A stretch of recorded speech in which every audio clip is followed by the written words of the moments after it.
Good morning everyone. मैं Kamlesh Kumar सालसन classes में आपका स्वागत करता हूं। देखिए दोस्तों, संडे के एग्ज़ाम के लिए मैं कुछ बहुत ही इंपॉर्टेंट क्वेश्चंस लाया हूं। मुझे लगता है इसमें जो क्वेश्चन जिस तरह से पूछे जा रहे हैं उस हिसाब से अभी तक जो औद्योगिक विकास से क्वेश्चन नहीं पूछा गया। औद्योगिक विकास के अंतर्गत मैं 2-4 इंपॉर्टेंट क्वेश्चन लाया हूँ। उसमें देखिएगा, इसमें से संभावना होगा भिड़ने की संभावना है, क्योंकि अब खान खनिज से पूछ लिया गया लेकिन औद्योगिक विकास से नहीं पूछा है।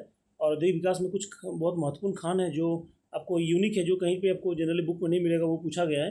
तो वो अभी पूछा जाने वाला है, तो उसमें देखेंगे कि कौन कौन सा है इसमें। ठीक है, तो देखिए पहला जो चीज़ दिया हुआ है इसमें, एक तो दिया हुआ है सिकनी। सिकनी परियोजना ऑलरेडी पूछ चुका है ये लातेहार में, ठीक है ना। लेकिन अभी तक खमारबाद कोयला परियोजना अभी तक नहीं पूछा गया, तो संभावना है इसकी पूछे जाने की। खमारबाद कोयला परियोजना कहाँ पे है? देवघर में। इसको याद रखिएगा, बहुत इंपॉर्टेंट है।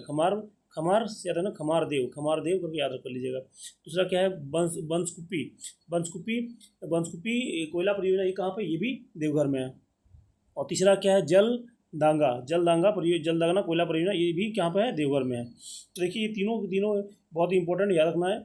खमरबाद, बंसकुप्पी, जंगलदागा, ये तीनों हमारे लिए बहुत इंपॉर्टेंट है। ठीक है, तो ये जो खदान जो दिया हुआ है, इसमें जो कोयला पाया था उस क्वालिटी का कोयला नहीं पाया था जिस प्रकार का दामोदर में पाया था। ठीक है, फिर भी लेकिन आपको याद रखना है, क्योंकि यूनिक चीज़ें अभी जेपीएससी पूछ रही है, कुछ नया नया पूछने का प्रयास कर रही है।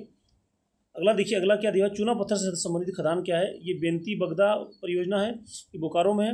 और इसके अलावा गोला तो रामगढ़ में आपको पता होगा। और सेमरा सलतुआ परियोजना, ये कहाँ पे है? पलामू में है। तो ये कम से कम आपको याद करके जाना है, कोयला वाला और दूसरा चीज़ हमारा कौन सा है? चूना पत्थर वाला। तो ये दोनों बहुत इंपॉर्टेंट है। आप इस प्रकार का मैं छोटे छोटे वीडियोज़ आपको एक टॉपिक, जो महत्वपूर्ण टॉपिक है वो अभी मैं तुरंत वीडियो बना के कोशिश कर दूँगा कि सेंड कर दूँ, ताकि आप लोगों को फ़ायदा हो जाए। चीज़ों को ध्यान रखिएगा, ठीक है ना। और चैनल में पहली बार आए तो प्लीज़ सब्सक्राइब कर लीजिए, है ना, सब्सक्राइब कर लीजिएगा। और हम लोग 1 के टारगेट रखे हुए हैं, तो फिर अगली बार जेपीएससी जो प्रीलिम्स होगा हम लोग फ्री ऑफ कॉस्ट एक बैच लाने का प्रयास करेंगे, ठीक है ना। ठीक है, तो आप लोग कोशिश कीजिए कि इसको जितना भी होगा अपने फ्रेंड्स में शेयर कीजिए, लाइक कीजिए, ताकि जल्दी से जल्दी हम लोग 1 के तक पहुँच जाएँ और हम लोग इसको डिजिटल बोर्ड में आ जाएँ। Thank you. जय हिंद, जय जवाहर, जय झारखंड।